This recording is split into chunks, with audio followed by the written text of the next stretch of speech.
अस्सलामुअलैकुम। सच न्यूज में मैं हूं आपके साथ काशिफ रजा और मैं हूं हुमा दुरानी। हेडलाइंस आप जान चुके हैं। बुलेटिन का आगाज करेंगे दुआ के साथ। तमाम तारीफें उस अल्लाह के लिए है जिसने हमारे लिए आसानियां पैदा की। ए हमारे रब, इस माह मुबारक रबीउल अव्वल और अपने महबूब हजरत मोहम्मद मुस्तफा सल्लल्लाहु अलैहि वसल्लम के सदके हम पर रहम फरमा, हमें इत्तफाक व इत्तेहाद अता फरमा और हर तरह की आफात से महफूज रख। आमीन। आगाज में सबसे पहले आपको बताएंगे वजीर आजम इमरान खान ने एक बार फिर ऑपोजिशन को एनआरओ ना देने का ऐलान कर दिया। बोले इमरान खान कभी इन डाकुओं को माफ नहीं करेगा। आने वाले दिनों में देखेंगे किसकी टांगे कांपती हैं। आने वाले दिनों में देखेंगे किसके माथे पर पसीना आता है। ये अदलिया में कोशिश कर रहे हैं एक जज को ऊपर चढ़ा दें। हमारे वो लोग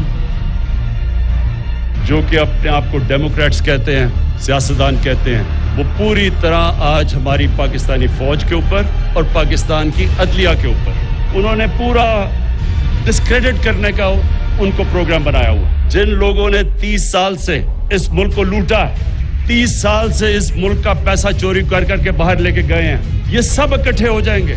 ये इकट्ठे मेरे खिलाफ इसलिए होंगे कि इनको पता है कि मेरी तो 24 साल की कैंपेन ही ये थी। ये चाहते हैं कि इनकी सारी करप्शन जो इन्होंने इस मुल्क का पैसा लूट के बाहर लेके गए हैं, ये चाहते हैं कि किसी ना किसी तरह मुझे ब्लैकमेल करें और मैं इनको एनआरओ दे दूं, यानी कि इनको माफ कर दूं जो इन्होंने इस मुल्क का पैसा चुराया। पाकिस्तान का फायदा एक चीज में है कि यहाँ कानून की बालादस्ती कायम हो। सिक्योरिटी फोर्सेस की वजह से मुल्क महफूज है। वजीर आजम इमरान खान का खिराज तहसीन, कहा कि हमें आज भी मीर जाफर, मीर सादिक और मीर अयाज सादिक जैसे लोगों का सामना है। ये डाकू आर्मी चीफ के खिलाफ बोल रहे हैं। इन लोगों ने ISI के चीफ पर बंदूकें तानी हुई हैं। साबित हो गया मेरी सिलेक्शन बिल्कुल ठीक थी।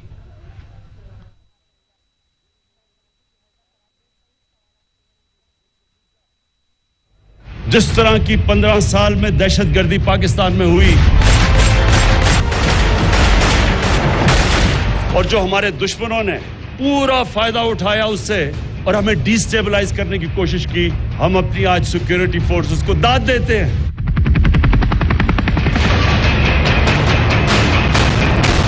इनकी वजह से आज पाकिस्तान महफूज है और आज हम पाकिस्तान के मीर जाफर, मीर सादिक और मीर अयाज सादिकों को देख रहे हैं। आने वाले दिनों में आप देखेंगे कि किसकी टांगे कांपती हैं और किसके माथे पे पसीना आता है। ये सारी कौम देखेगी।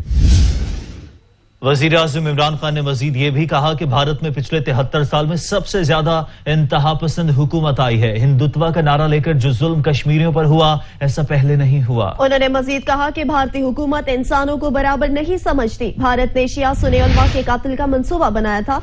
वजीर आजम इमरान खान ने कहा कि पिछले 73 सालों में ऐसा पहली बार नहीं हुआ। साल में सबसे ज्यादा इंतहा पसंद हुकूमत आई है। हिंदुत्व का नारा लेकर जो जुल्म कश्मीरियों पर हुआ, ऐसा पहले नहीं हुआ। भारतीय हुकूमत इंसानों को बराबर नहीं समझती। भारत ने शिया सुन्नी उलमा के कत्ल का मंसूबा बनाया। हुकूमत आई है। हिंदुत्व का नारा लेकर जो जुल्म कश्मीरियों पर हुआ, ऐसा पहले नहीं हुआ। भारतीय हुकूमत इंसानों को बराबर नहीं समझती। भारत ने शिया सुन्नी उलमा के कत्ल का मंसूबा बनाया था। सिक्योरिटी फोर्सेज ने इंतशार फैलाने के प्रोग्राम को पाश किया। हिंदुस्तान में आज वो हुकूमत आई है जो पिछले 73 साल में सबसे ज्यादा इंतहा पसंद, मुसलमानों से और पाकिस्तान से नफरत करने वाली नरेंद्र मोदी की हुकूमत है। ये हर किस्म का अंदर इंतशार सिर्फ दहशतगर्दी के जरिए नहीं, जो इनका कुलभूषण यादव ने जो बताया कि कैसे बलूचिस्तान में और कराची में उसकी मिशन थी दहशतगर्दी करने की, ये अंदर और इंतशार फैला रहे हैं। शिया सुन्नी की लड़ाई प्लान किया हुआ था कि शिया और सुन्नी के आलमों को कत्ल करवाएं ताकि इंतशार फैले, और वो भी मैं आज दाद देता हूं अपनी इंटेलिजेंस एजेंसीज को कि जिन्होंने बहुत इनके प्रोग्राम थे इंतशार फैलाने के, वो पाश किए।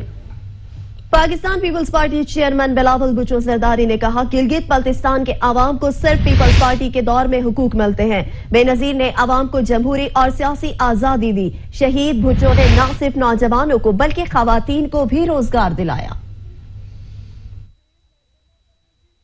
शहीद मोहतरमा बेनजीर भुट्टो आए, यहाँ के अवाम को जमहूरी आजादी दी, एलएफओस लीगल फ्रेमवर्क ऑर्डर समेत बाकी इस्लाहात के साथ यहाँ के सियासी जमातों के इजाजत दिए कि वो यहाँ काम करे।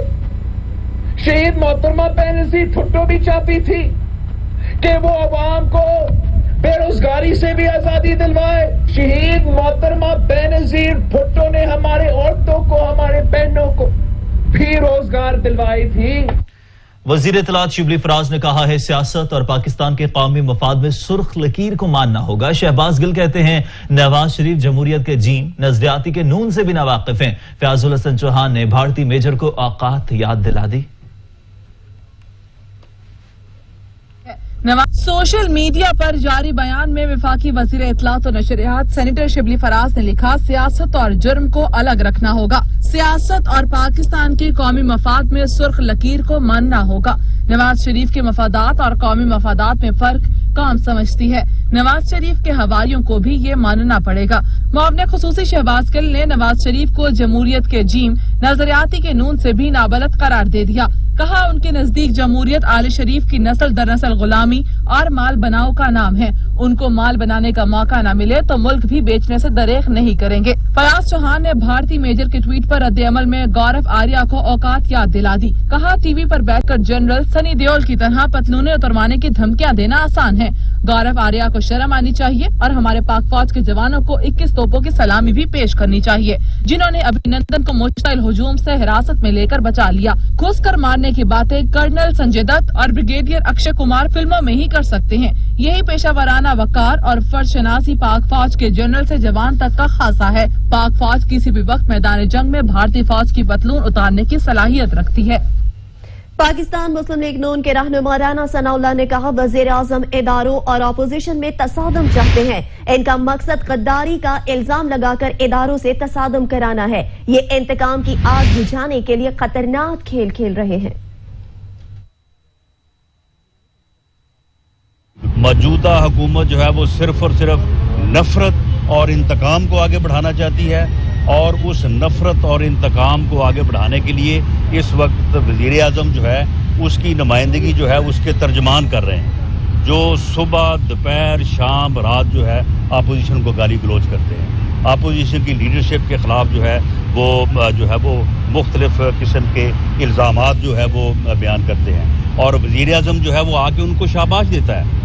जो तर्जमान ज़्यादा घटिया से घटिया बकवास करता है अपोजिशन के खिलाफ, उसे आगे वज़ीर आज़म जो है वो थपकी देता है और दूसरों को भी कहता है कि तुम भी जो है वो इसके रास्ते पे चलो। तो एक वज़ीर आज़म जो है अगर उसकी सोच ये है, उसका जो है वो तरीक़ाकार ये है, तो फिर ये मुल्क कैसे आगे बढ़ सकता है। अमीर जमात इस्लामी सिराजुल हक ने हुकूमत को डेडलाइन दे दी। बाजवड़ में जलसे से खिताब करते हुए कहा, अगर चाहते हो कि तुम्हें 2 माह भी मिल जाएं तो कीमतें कम करो, नहीं तो हम आगे बढ़कर गिरेबान पर हाथ डाल लेंगे। बाजवड़ में जलसा आम से खिताब के दौरान सिराजुल हक ने कहा कि पाकिस्तान पीपल्स पार्टी और मुस्लिम लीग नून की हुकूमतों में जो होता था वो सिलेक्टेड की हुकूमत में भी हो रहा है। झूठ का अगर वर्ल्ड कप होता तो सिलेक्टेड वजीर आजम इमरान खान ये वर्ल्ड कप जीत लेते। अमीर जमात इस्लामी ने कहा कि फ्रांस को जवाब देने के लिए बहादुर क़यादत दरकार है।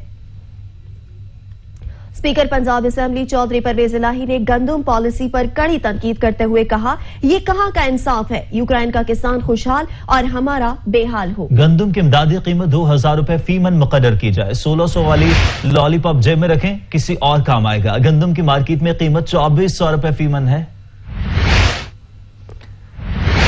आपको बताएं कि स्पीकर पंजाब असेंबली चौधरी परवेज इलाही ने गंदम पॉलिसी पर कड़ी तनकीद करते हुए कहा है कि ये कहां का इंसाफ है, यूक्रेन का किसान खुशहाल और हमारा बेहाल हो। गंदम की इमदादी कीमत 2000 रुपए फी मन मुकर्रर की जाए। 1600 वाला लॉलीपॉप जेब में रखें, किसी और काम आएगा। कराची में पीटीआई की जानिब से पाक फौज के हक में वज़ार-ए-क़ायद से 3 तलवार तक रैली निकाली जा रही है। मजीद जान लेते हैं अशरफ सोलंकी से। जी अशरफ सोलंकी बताइएगा। जी देखें, पाक अफवाज के साथ यकजहती के तौर पर पाकिस्तान तहरीक इंसाफ की जानिब से रैली निकाली जा रही है, जो मज़ार कायद से निकलेगी और 2 तलवार तक जाएगी। इस वक्त हमारे साथ पीटीआई के नेशनल असेंबली के मेंबर मौजूद हैं, उनसे बात करते हैं, उनसे जानते हैं कि रूट क्या होगा और कब तक रैली यहाँ से निकलेगी और कहाँ तक जाएगी। क्या मकसद है इस रैली का, आप बताएं, और कितने लोग इसमें शरीक होंगे? जो मकसद आपने पूछा, इस रैली का मकसद क्या है? इस रैली का मकसद सिर्फ एक है और वो है कि अपने पाक फौज के साथ यकजहती। हमारी फौज दुनिया की नंबर 1 फौजों में से शुमार है। जो हमारी एजेंसी ISI, आप चले जाए गिनीज बुक में चले जाए, गूगल कर लें, कहीं भी चले जाए, तो पाकिस्तान की जो एजेंसी है हमारी ISI की, दुनिया में नंबर 1 कहलाती है। और ये फौज वो फौज है कि हर बुरे वक्त में, हर मुश्किल वक्त में फौज इस हुकूमत के साथ खड़ी होती है, अवाम के साथ खड़ी होती है। और ये देखें, नेशनल असेंबली के मेंबर असलम खान की बातें सुनी। उनका कहना है कि पाक फौज के साथ यकजहती के तौर पर आज की ये रैली है और जो नर्सरी से होती हुई 3 तलवार तक जाएगी। और उन्होंने कहा है कि पाक फौज सरहदों के साथ साथ शहर में जो आफत आती हैं उनकी भी हिफाजत करती है, इसलिए आज उनके साथ यकजहती के तौर पर ये रैली। अशरफ सोलंकी, आप हमें कराची से अपडेट कर रहे थे, आपका बहुत शुक्रिया। पाकिस्तान की फ्रांस से पाकिस्तानियों की मुल्क पदरी की भारतीय जाली खबरों की तरतीब। तर्जुमान दफ्तर खारजा का कहना है कि भारतीय मीडिया और सोशल मीडिया के जरिए खबरों को फैलाया गया गुमराह कुन मालूमात में पाकिस्तान मुखालिफ भारतीय प्रोपेगेंडा का एक हाथ है। फ्रांस में पाकिस्तानी कानून की पासदारी कर रहे हैं। तर्जुमान दफ्तर खारजा का मजीद कहना था कि फ्रांस में पाकिस्तानी माशी बेहतरी के लिए किरदार अदा कर रहे हैं। हालिया पेशरफ के बाद ऐसी मुश्किलात की कोई शिकायत नहीं।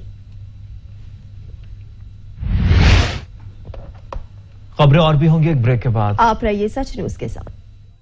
ब्रेक के बाद खेल के मैदान से आपको खबर दे, जिम्बाब्वे ने पाकिस्तान को जीत के लिए 207 रन का हदफ दे दिया। दूसरे वनडे में इफ्तिखार अहमद ने यादगार परफॉर्मेंस दे दी, 40 रन के एवज 5 शिकार किए। रावलपिंडी में सीरीज के दूसरे दिन वनडे में मेहमान जिम्बाब्वे ने पहले बैटिंग का फैसला किया। ओपनर ब्रायन चेरी ने शाहीन आफरीदी को चौथी गेंद पर चौका लगाकर रन का आगाज किया। तहम दूसरे ओपनर सीजे सबाबा महज 6 रन बनाकर हारिस रऊफ की बॉल पर कैच आउट हो गए। उनके बाद बल्लेबाज एरोन ने क्रीज संभाली, मगर वो भी सिर्फ 3 रन ही बना सके और मोहम्मद मूसा की बॉल पर बोल्ड हो गए।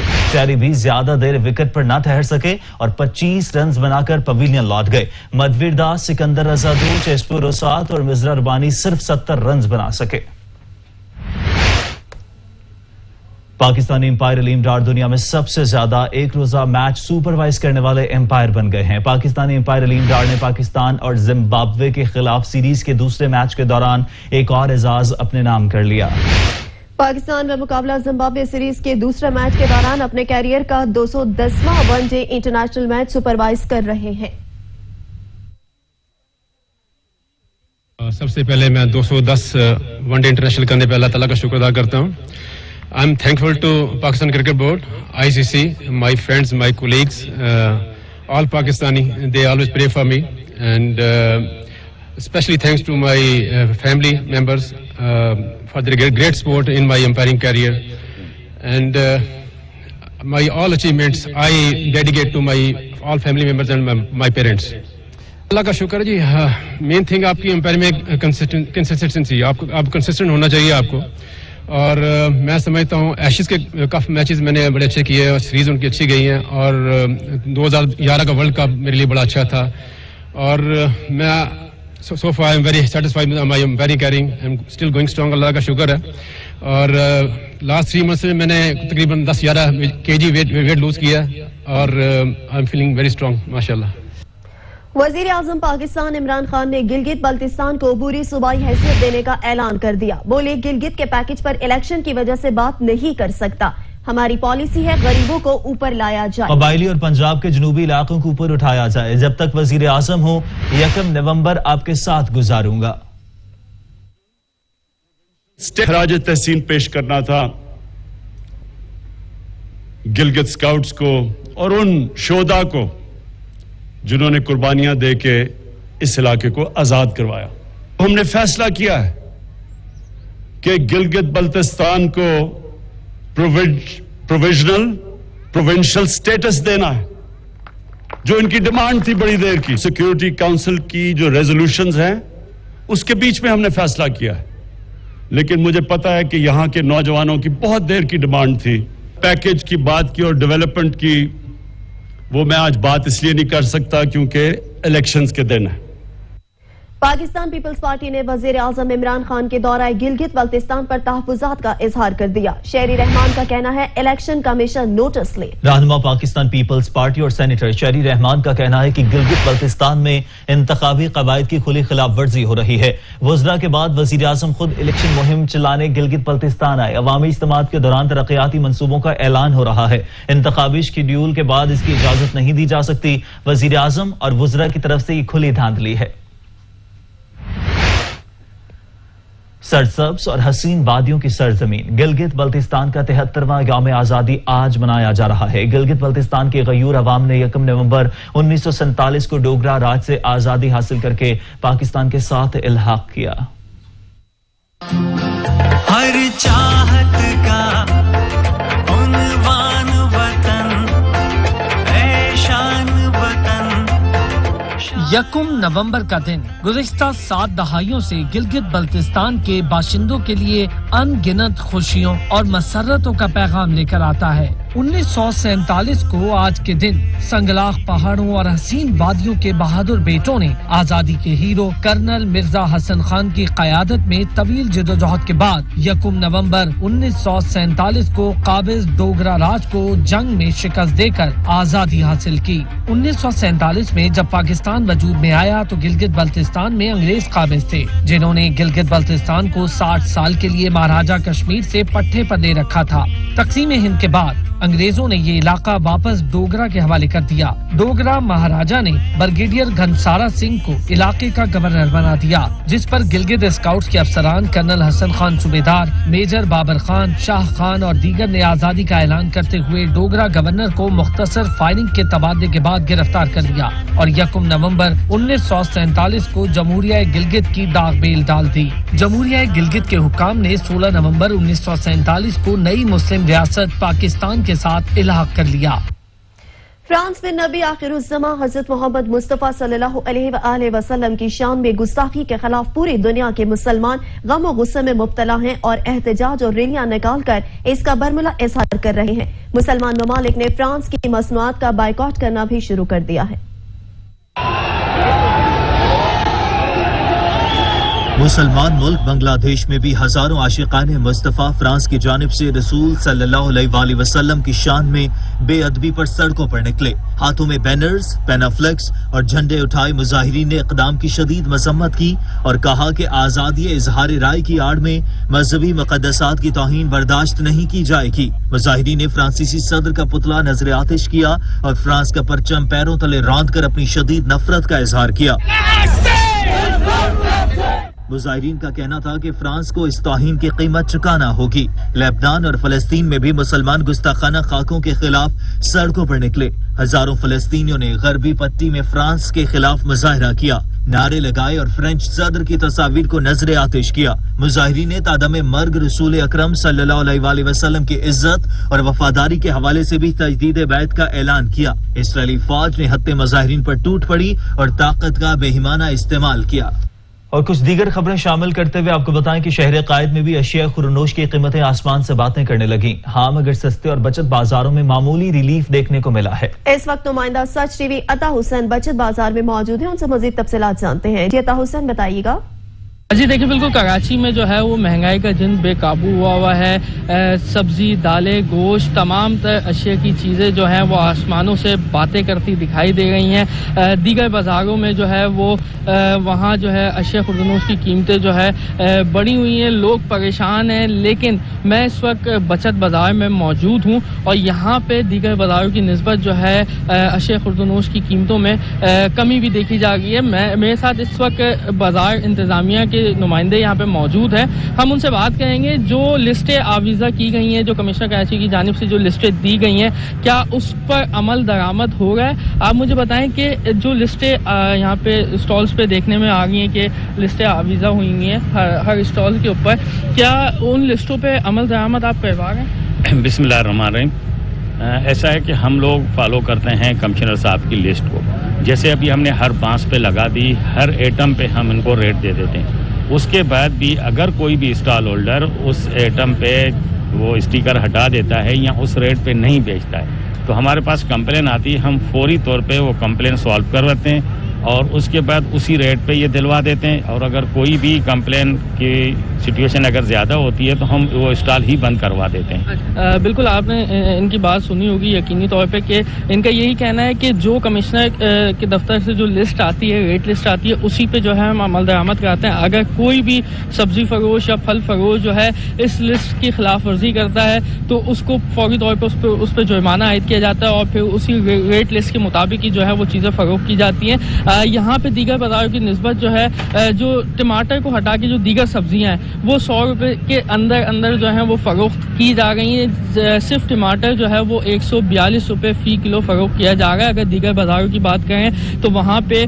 चीज़ों जो अशिया खुर्दनोश की कीमतें हैं वो आसमानों से बातें कर रही हैं और आवाम जो है वो शदीद परेशान नजर आते हैं। परेशानी का शिकार है। अता हुसैन कराची से अपडेट कर रहे थे। अता, आपका बहुत शुक्रिया। रावलपिंडी के सहूलत बाजार में अशिया खुर्दनोश की कीमतें आसमान से बातें करने लगी। यूटिलिटी स्टोर्स पर चीनी लेने के लिए शहरियों की लंबी लाइनें लग गई। मजीद जानेंगे सुहेल राजा से। जी सुहेल।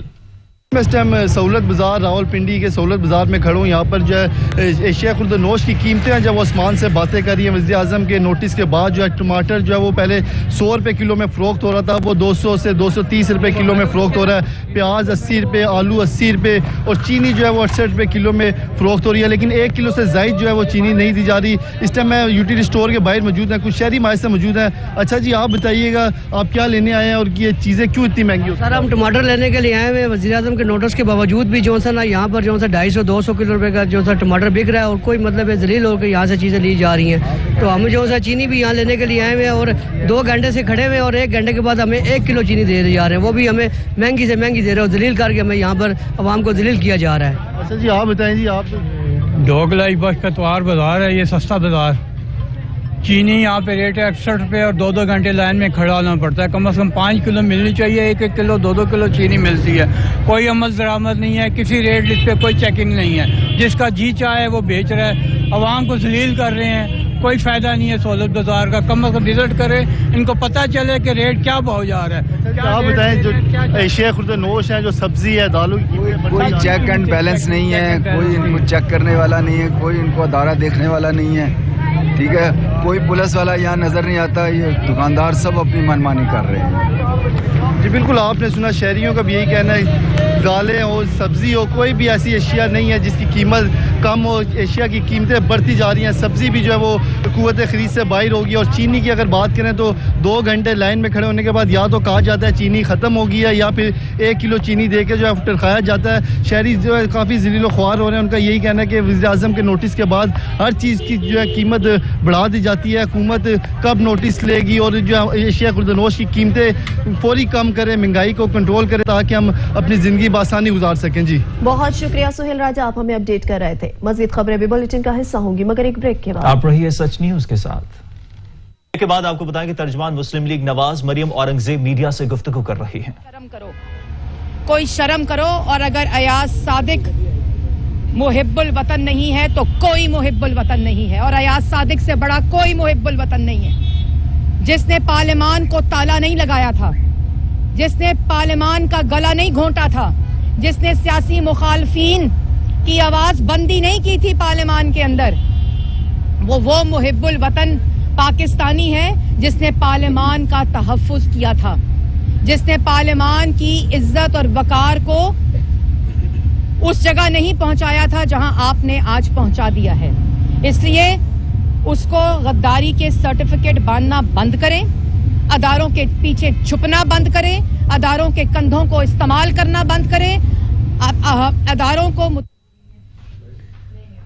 खबरों का सिलसिला आगे बढ़ाते हुए आपको बताएं कि परिंदे कुदरत की खूबसूरत तख्लीक और कायनात का हुस्न है। इस्लामाबाद का बर्ड पार्क देसी और विदेशी परिंदों का ठिकाना है, जिसमें गौते लगाती ब्लैक स्वान, मटक मटक कर चलता बगला, हवा से बातें करते कबूतर और फाख्ताएं, गर्ज, यहाँ सब कुछ मौजूद है। मजीद जान लेते हैं असलम खोकर से। जी असलम खोकर, क्या तफसीलात है इस हवाले से?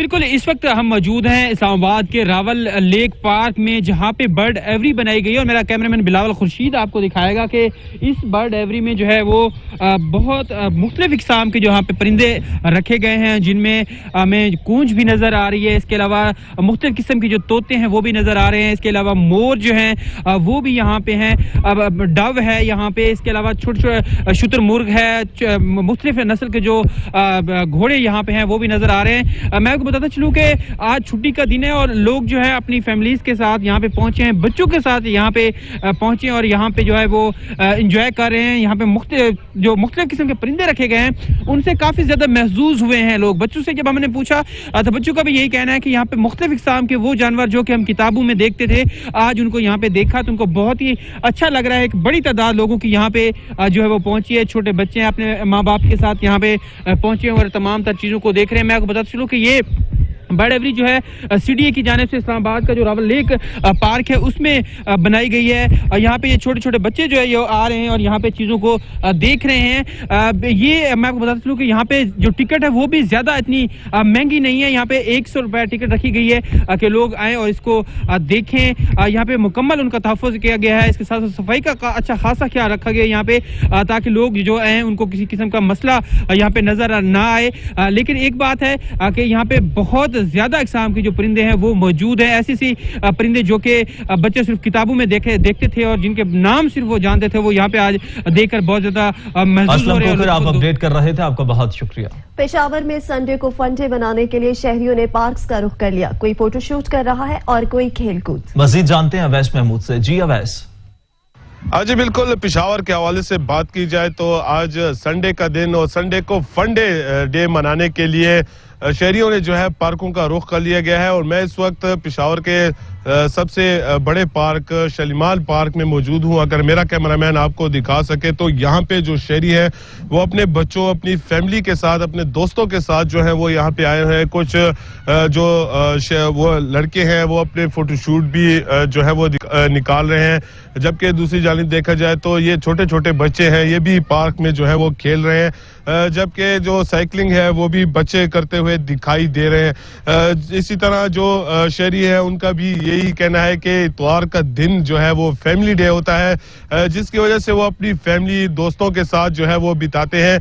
क्योंकि अगर देखा जाए तो हफ्ते में एक ही छुट्टी होती है जो कि ये अपनी फैमिली के साथ जो है वो गुजारते हुए दिखाई देते हैं, पार्कों का रुख करते हैं, मजे मजे के पकवान जो है वो खाते दिखाई देते हैं। महमूद, आप हमें अपडेट कर रहे हैं। और अब आपको बताएं कि कोरोना वायरस के सबब पाकिस्तान में मजीद 17 अफराद जान की बाजी हार गए हैं और मरने वालों की मजमूई तादाद 6823 हो गई है।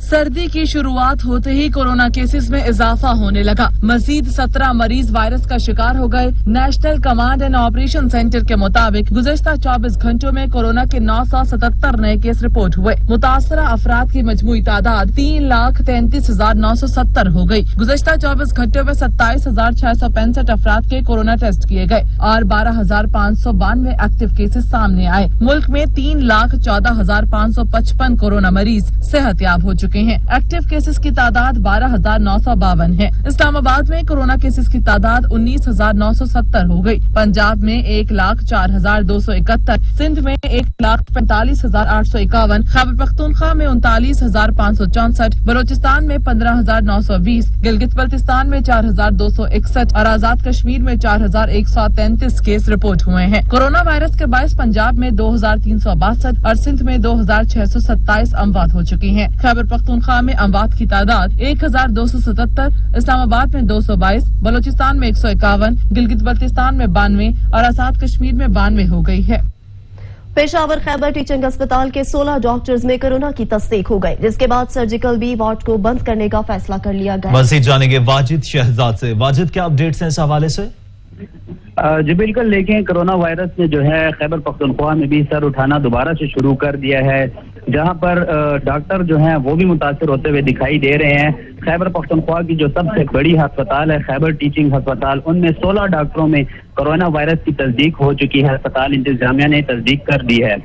इसके अलावा जो अस्पताल में सर्जिकल वार्ड है, सर्जिकल वार्ड को भी इसी खदशात के पेश नजर जो है बंद करने का फैसला कर दिया गया है। एलामिया भी जारी कर दिया है। अस्पताल को जो कोरोना वायरस से जो कंट्रोल कमेटी है उनको ये मरासला भी जारी कर दिया गया है। जी बहुत शुक्रिया, आप हमें अपडेट कर रहे थे वाजिद। और तुर्की में ज़लज़ले से अमवात की तादाद 51 हो गई है। 200 से ज्यादा जख्मी अब भी अस्पतालों में ज़ेर इलाज हैं। इज़मीर में सर्च और रेस्क्यू की कोशिशें जारी हैं। तुर्की में ज़लज़ले से अमवात की तादाद 51 हो गई। 200 से ज्यादा जख्मी अब भी अस्पतालों में ज़ेर इलाज हैं। इज़मीर में सर्च और रेस्क्यू की कोशिशें की जा रही हैं।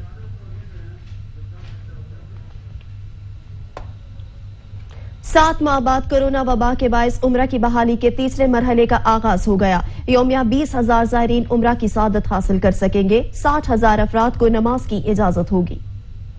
7 माह बाद कोरोना वबा के बायस उम्रे की बहाली के तीसरे मरहले का आगाज हो गया। यौमिया 20,000 ज़ायरीन उम्रे की सआदत हासिल कर सकेंगे। 60,000 अफराद को नमाज की इजाजत होगी।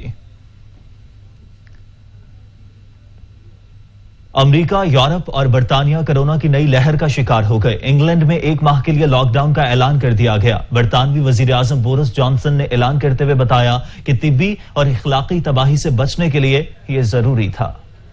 बरतानिया कोरोना वायरस की नई लहर की लपेट में आ गया। लॉकडाउन के सिलसिले फिर से शुरू हो गए। इंग्लैंड में जुमेरात से गैर जरूरी दुकानें और रेस्टोरेंट्स और बार्स बंद रहेंगे।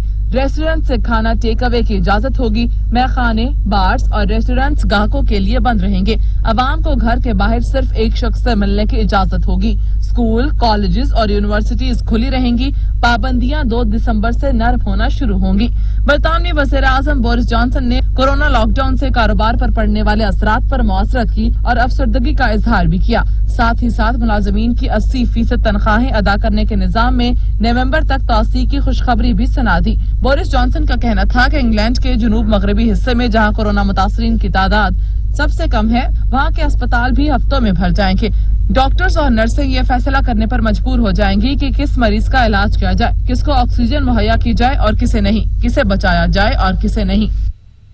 अमरीकी इंतखाबात में 2 रोज बाकी हैं। इलेक्शन हरीफ एक दूसरे को नीचा दिखाने, वोट हासिल करने के लिए हर हद तक जाने में लगे हैं। एक दूसरे को मुल्क और अवाम दुश्मन साबित करने समेत बुरे अल्फाज भी इस्तेमाल किए जा रहे हैं। जो इलेक्शन के दिन करीब आते जा रहे हैं, अमेरिकी सदर डोनाल्ड ट्रंप और हरीफ जो बाइडेन में लफ्जी गोलाबारी और इल्जामात तेज होते जा रहे हैं। डेमोक्रेट हरीफ ने इस मर्तबा तो हद ही कर दी। ट्रंप को रूसी सदर का खिताब दे दिया। कहा अवाम जमहूरियत वापस लेकर रहेंगे। डोनाल्ड ट्रंप को बोरिया बिस्तरा गोल करके घर जाना होगा। और पाकिस्तान साइकिलिंग फेडरेशन के ज़ेरे एहतमाम international cycling road race Pakistan sports board Islamabad से मरी के लिए रवाना हो गई है।